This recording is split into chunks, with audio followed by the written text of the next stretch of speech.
Kunin nyo. Para sa inyo yan.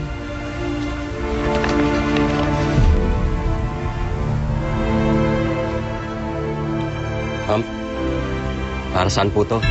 Ang laki. Para sa pananahimik nyo. Para hindi kayo magsalita. Ngayon lang kayo makakahawak ng ganyang kalaking pera, kaya tanggapin nyo na. At ipinapangako ko, hindi lang yan ang matatanggap ninyo. Salamat po. Salamat po, ma'am. Nakagat ka ng mantis? Doon po sa mundo ng mga higante. Yun lang po ang naiisip ko kung bakit niyo po sinabi sa akin na parang nagiging insekto ang sigaw at ang itsura ng mga mata ko.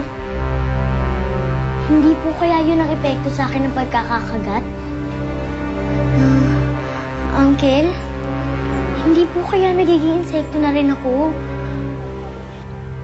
Wala akong ganong klaseng kapangyarihan na maibibigay sa'yo.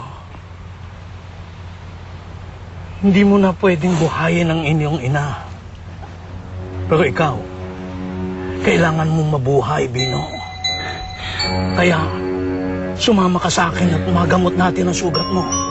Ayoko. Hindi ako sasama sa'yo. Hindi mo rin mabuhay yung inay ko. Dito lang ako. Pabayaan mo na ako dito.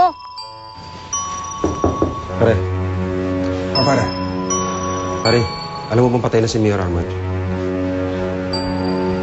Ano?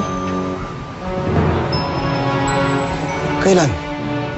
Paano siya namatay? Kanina lang, pare. Kaya kailangan mo sumama sa akin. May huliin tayo.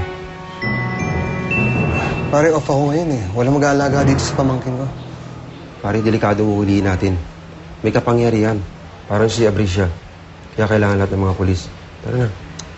Sino ba huhulihin natin? Bino, kailangan sumama ka sa akin. Dahil kailangan kang mabuhay. Masasayang ang kapangyarihan kung mamamatay ka lang. Kung wala rin si inay, mag-iisa na lang ako. Kaya pabayaan niyo na ako. Ayoko rin namang mabuhay eh. Huwag ka magsalita ng ganyan, Bino. Humingi ka ng kapangyarihan.